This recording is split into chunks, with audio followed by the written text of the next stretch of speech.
Today's show is brought to you in part by today's sponsor, your local Metro Detroit Best Choice Roofing. In my mind, there's one choice for roofing around here, and I'd go with your best choice. Whether it's time to replace your roof or repair it, Best Choice Roofing provides top-notch roofing services tailored to meet the unique needs of Detroit area homes and businesses. They serve the region and inside the city of Detroit, too. And let me tell you, as a longtime city resident, finding a good contractor within the city, it's a hard thing to do. So check these guys out. Find out more at bestchoiceroofing.com/Detroit. That's bestchoiceroofing.com/Detroit, or call 313-474-7031. That's 313-474-7031.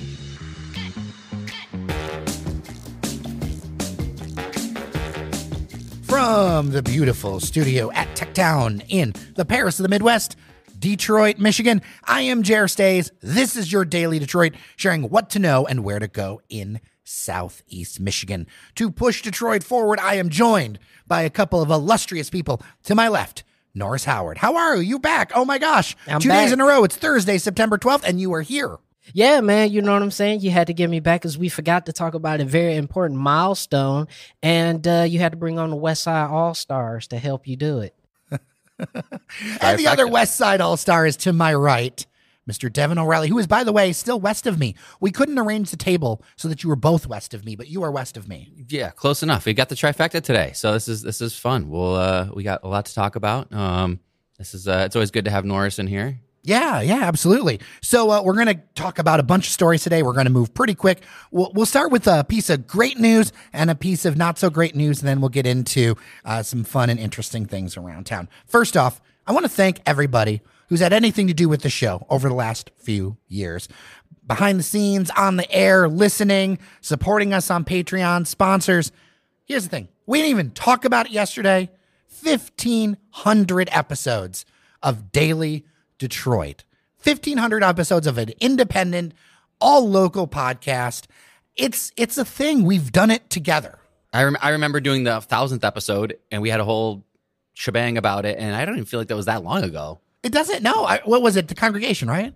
Yeah, was that it? Yeah. Yeah. It doesn't feel like that was that long ago. Remember when we would record at the Detroit Shipping Company? Yeah. Remember, that was years ago. It feels like it wasn't that long ago, but I've recorded with you, Jer, in all sorts of different locations. So I can remember a lot of different locations in 1,500 episodes. Norris Howard, I mean, you have only been with us for so long, but you've been following us a while. Yeah, absolutely. I think I've been listening since about the 500th episode or something like that. But it's fantastic. I mean, listen, most podcasts stop recording by episode 8.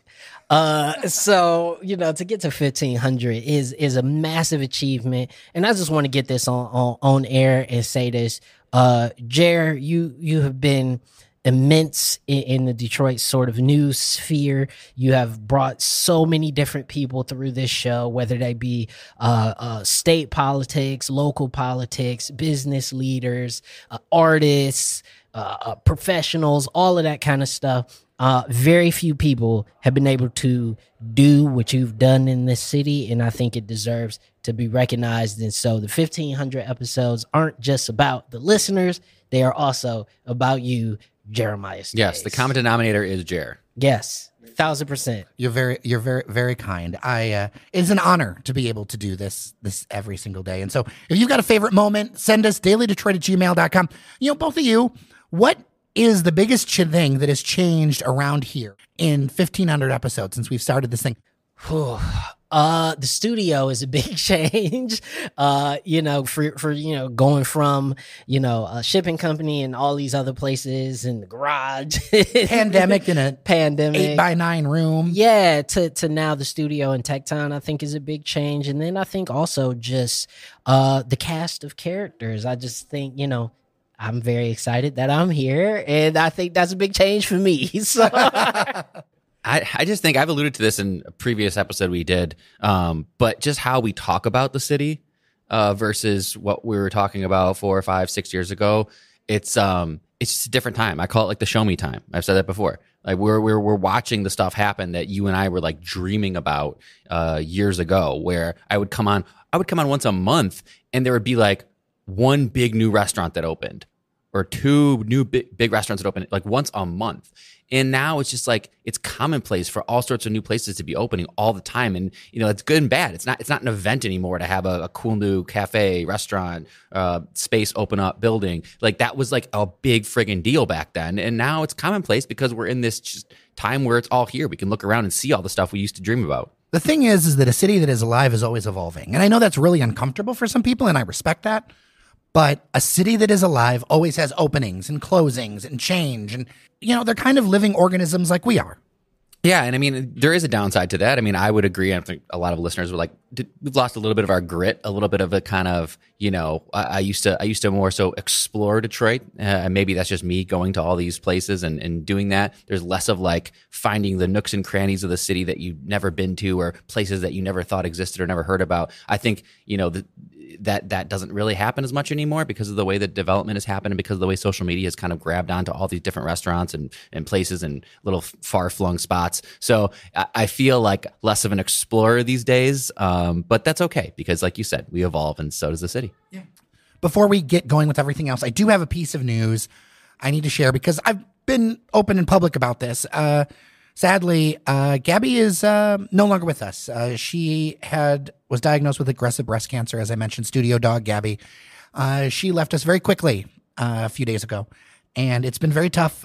In her spirit of always wanting to go and do the thing, keeping going because that's who she was. She loved her uncles and, everybody. So I just wanted to make that update. I'm doing the best I can. We're going to be doing more newsletters and social media in like a week. I've got a bunch of emails I got to get to people because I've had so much I've had to personally take care of the last week.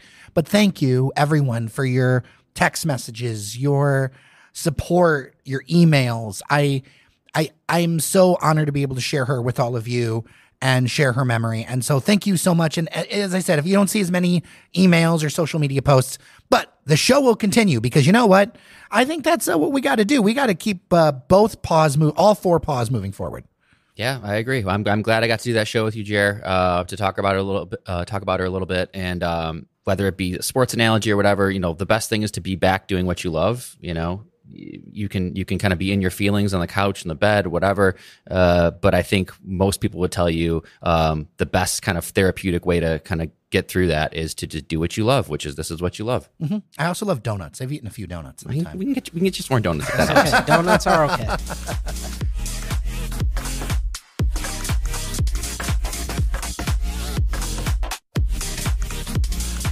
Devon O'Reilly, you have found a new king of the Maurice salad. Yeah, I mean, I know that I still haven't gotten to all the listener suggestions. So, you can throw an asterisk on this if you want, because I know I've talked about Maurice salad on here several times on the show. And let's do a quick reset. The Maurice salad was the legendary salad at the Hudson's restaurant.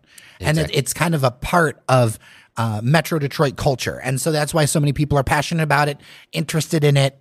It's not the healthiest of salads. It's a salad. Hey, all salads are healthy. Come on. Okay. There's no bread in it. Although this Maurice I had it had croutons in it. So let me get to it. So in Detroit, though, I think I have had all of the suggestions for Maurice. So I'm gonna put that on it and say this is my Detroit Maurice King. I can't say what there's out there in the far suburbs, but it's not from a place you would think perhaps likely, but a place that you know well for delicious sandwiches, and that is Mudgie's. Okay. I was at Mudgie's this week, and I've had most of their sandwiches at this point, so I was feeling like something a little bit different. I saw they had a Maurice on the menu, and I figured, well, it's Mudgie's. They probably do it well. Sure enough, they did. I feel like the traditional Maurice has been kind of like lost in time to what the actual Hudson's, and maybe, Jerry, you might be more of a oracle of this, of like what the actual original, because everyone I've had recently has had like a little twist on it, which I think is fine. Like this one had croutons. The dressing like had some of that pickle in it, the gherkin pickle in it, which was amazing. The dressing kind of might have been the star of the show here. It had the egg, the hard-boiled eggs on it. It had the shredded turkey, which is important. You really need that shredded turkey and then the sliced ham. That difference makes the texture. Yeah, the texture of that makes a lot of difference. And it still had extra gherkins in it, which is what really makes it zesty. So it was delicious. I really enjoyed it. And we're in such a nice little weather snap here. It was great to sit out on Mudgie's patio and enjoy my Maurice salad. So until further notice, Mudgie's is the Maurice King. All right. And if you don't know, Mudgie's is in Corktown, the heart of Corktown. Super cute place. I can't help but notice, Norris Howard, you were Yeah. your eyes were a little bewildered. Yeah. Because what does the Maurice salad mean to you? Absolutely nothing. It means nothing to me. Listen, it's first of all, Hudson's was around, but it was just a husk of itself when I was kind of, around and kicking. And, I heard people talk about this salad, and then I see it and I just go, it's too much. I don't, it's too much texture. It's too much going on. And so it's not really my wave, but I'm very happy to hear Mr. Friday has enjoyed The it. Maurice is a meal, man. It's not like it's not your normal salad. It is a meal.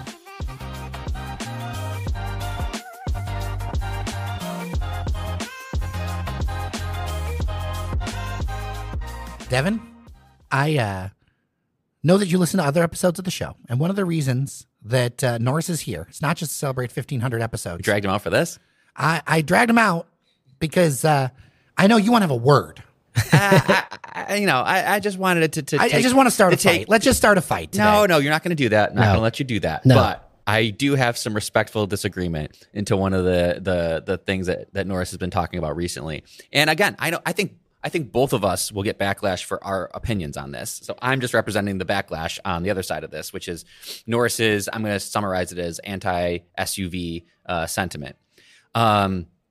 I was a little taken aback by how hard he came down on people driving SUVs and trucks and things like that, talking about how they shouldn't even exist on the roadways or like in very, very small doses.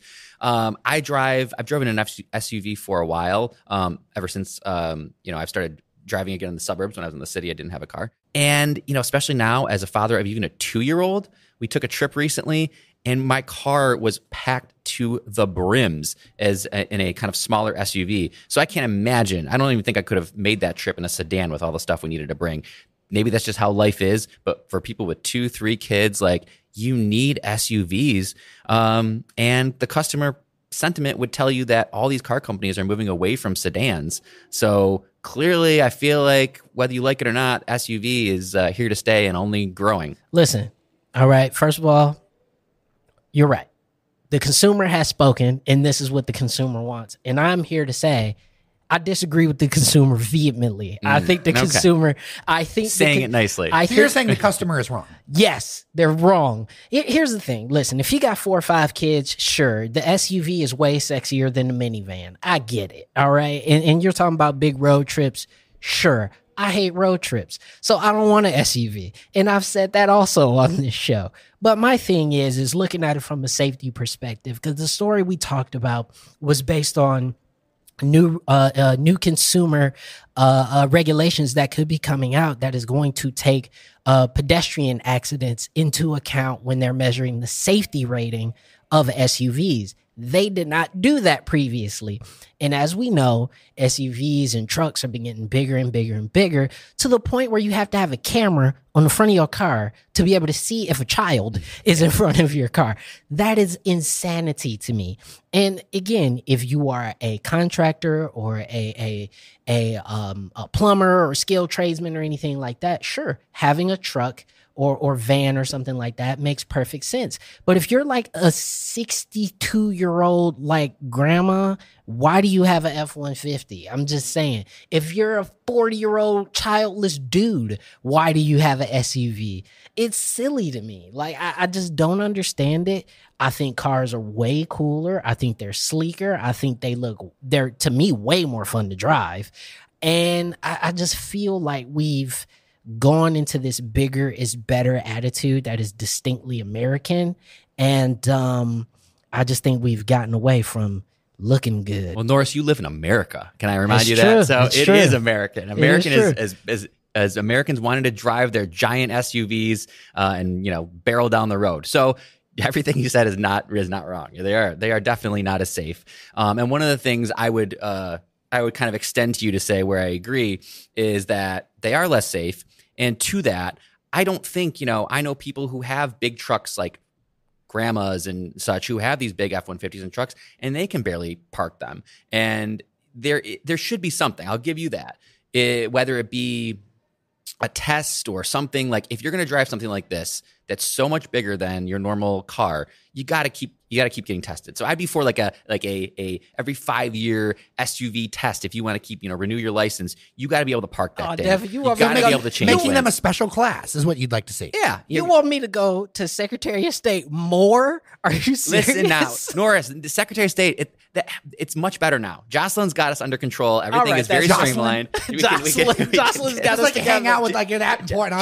Jocelyn's got under control. Jocelyn is taking care of things. We can do stuff online now. I'm sure they would come up with a way to make this a little more streamlined. But yeah, it's one of those things. If you want the extra, I don't say privilege, but I kind of am saying privilege of driving a massive SUV, then you should probably also have to. I mean, people who drive the box trucks have to go get like a class. You got to get a class A license. So it's like I would like lower that, and like an SUV is maybe a different class of a license. I'm okay with that. Listen, I just want to say this, and I will meet you halfway on that. I actually think that's a fantastic idea. The last thing I want to say, and this is going to sound very incendiary, but I think people want SUVs for the same reason why people want guns. You just want guns because everybody else got guns, and you got to protect yourselves from the other guns. And so when you have an SUV and you have a car, if you're driving a Mini Cooper and you get hit by a truck, the truck wins. Yeah. So you want to drive a car, you want to drive a truck, I get it, but it's just not my wave, man. How do you both feel if I were to roll up to the studio in a Ford LTD Crown Vic station wagon? Because that's what I want. Bring back the wagon. With the wood panel? Absolutely. Those are low, but those are friggin' big. So by the way, It's steel, I know, it's a boat. If I was doing length, so hold on a second. Now you're getting me a little fired up because you want to take away my edge. You got a problem with my edge.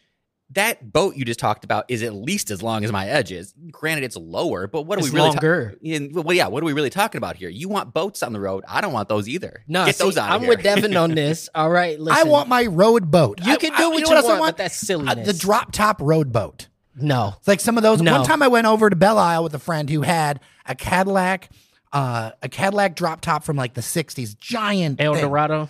Yeah. Mm-hmm. It was the most amazing experience. Now, look, I know that like there are only seatbelts like across my lap. Yeah, talk about unsafe with these classic boat cars. Like, but they're art. To me, that's art. well, then keep them in a museum. Get them off the road.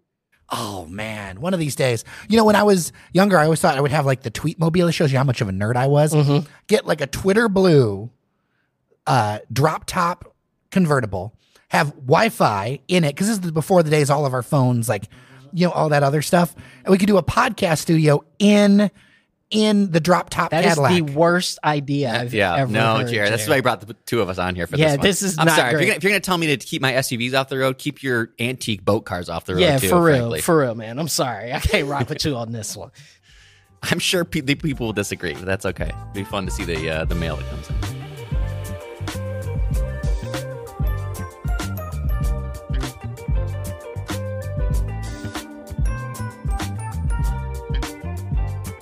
Let's end with a update to a story that got a lot of attention on Daily Detroit. We talked about, you actually brought some information to us about the potential demolition of the RenCen. People love talking about the RenCen. I mean, it's still the tallest building in Michigan. I mean, let's not, kid ourselves. Under any of these plans, it still would be. It still would be. Yeah. It feels like it merits saying. I know you, Jerry, you say this all the time too. It's like you really have to drive home information sometimes to people with misinformation too. Like there is no plan. There is no single person saying that we are tearing down the functional and popular central tower that is 700 and some odd feet. Like no plan takes that down. So continue. Right. I will be able to take my station wagon boat to the hotel. There's new news, according to Crane Detroit Business and some other outlets. The House Minority Leader, Matt Hall, who I believe he serves Richmond, this is the state house, that Richland, basically has this comment that the state may be holding on to $320 million to help pay for a demolition of the RenCen and light rail everywhere.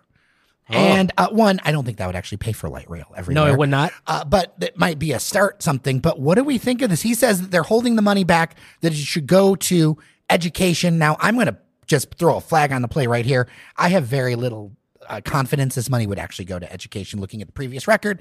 But that's what is up there. And the interesting part for us Metro Detroiters is money for demolition of the RenCen and money for light rail. What do we think? I just love the political dissonance of this guy and Richland, wherever that is. Sorry to any of our listeners in Richland, all two of you. But I hope we have at least that two in Richland. Well, I'm not sure. But Richland's over by Kalamazoo. Oh, okay. Yeah. So we have 0 listeners there. Don't kid yourself. But the political dissonance of like this guy saying like, hey, almost as like a menacing thing, like, oh, the Democrats are holding on to hundreds of millions of dollars and they're going to do light rail and demo of the RenCen to make it more sustainable or, build up new stuff. Like, oh, don't threaten us with a good time, right? Like us in Detroit are like, great, fantastic. Hold on to that money, and then let's figure out how we can use it to do exactly what you said. Money is always held over at the end of budgets if you're budgeting well. Like there's always going to be some wiggle room in case of audit, in case of things come emergency, up, rainy day funds. Yep, rainy day Earmarks funds are a way of life in politics. Yeah, absolutely. So that's to be expected. But even if this money was to be used to knock down the RenCen and build light rail, of which I think any person that knows anything about money knows it's going to cost more than $300 million to do both of those things. That sounds fantastic. You know me, I'm a massive proponent of, knock down the old and get rid of the new, preserve the things that you really, truly, truly care about. And I think it's been proven that the business community does not care that much about the RenCen. It has been a shell of its former self for arguably 20 years. And will never reach its full capacity ever again. And so I think, yes, let's keep the central tower. Let's keep the part of it that can be used and that will remain the tallest building in the state. But if we can use it for something as amazing as light rail and providing a better transit option for the people of Detroit and the people of Michigan, that sounds like a great idea, and I don't know what logical person wouldn't want that. Well, so maybe someone who lives in Richland, apparently. Absolutely. I don't want to start the pile on here, but no, and I think you mentioned, Jared, he also said, like, they'd rather have it go to education, and like I think we can call BS on that. Yeah. I'm not sure. You would have to show me a scenario where the Republicans in the legislature were bullish on funding education at the state level. They tend to go for more. To be fair, they tend to go for more private solutions. Yeah, vouchers and stuff like that. That's just a belief system. I'm not saying that to be like, oh, it's like this is just the belief system. I want to throw a flag though on the light rail part because we're talking about what, 320 million. The Q line cost at the end of the day a little over 140 million. Mm-hmm. That number isn't going to get us much in light rail. So I wonder what this is about, or if it's like a small portion of like a local match for unlocking federal dollars, because in reality, and this is honestly the big pushback about light rail, it's expensive as hell. Well, with $300 million, you're talking about a public-private partnership in the same vein. But that's saying 320 million RenCen and light rail. Yeah, that was our point originally. Is that it's going towards it's subsidizing a much higher cost where you would need private sector to come in. Mm-hmm. Private sector would probably come in on the RenCen demo because it's privately owned property and building. So you're talking about maybe a match, maybe tax incentives, and on light rail, maybe you're coming on federal funding and matching dollars. Federal funding, private funding. We were up at Mackinac. We talked about the things with Dan Gilbert and the foundations there. But sometimes but first money helps. If 320 million out of what's eventually $1 billion project over 30 years, I mean, you can map this out and an economic developer could talk to you about how, hey, that 320 million can really get us a long way because you're gonna be paying for this over 30 years. And there's going to always be incidental costs, even if you say find a bunch of money that the feds are going to put in, or you find a bunch of money from the private sources, there will be costs that the government will have to bear regardless. Yeah, 1,000%. And, I see where you're going, and I understand that, Jared. And I think that was my point in saying, like, that number doesn't necessarily provide the whole picture. It is a start. And so for me, when I see somebody getting this sort of incensed about, like, they're going to put light rail everywhere, and it's just like, it just continues to further show the disconnect between, in my opinion, the GOP and what people actually want and desire. Because I think public transit is something that most people of most political persuasions would say is a sign of a functioning society. You need buses, trains, rail, all that stuff. Everybody would agree with that. But the difference comes in how do we pay for it. But to say that we want to put light rail everywhere and they're not going to pay for the schools, like it's such BS. It's such dog whistling that it's so painfully disingenuous to anybody listening to that statement. Yeah, I agree. But the fact that it's not an and/or, it's not like this is going towards this because it's not going to go towards education. Like we can do both. We can figure out other ways. So. Well, we have made it 1,500 episodes. This is episode 1501 of your Daily Detroit. Thank you to Best Choice Roofing for sponsoring today. Thank you to our members, patreon.com/Daily Detroit. Thank you to Cheyenne Noserini, who's been editing these episodes behind the scenes.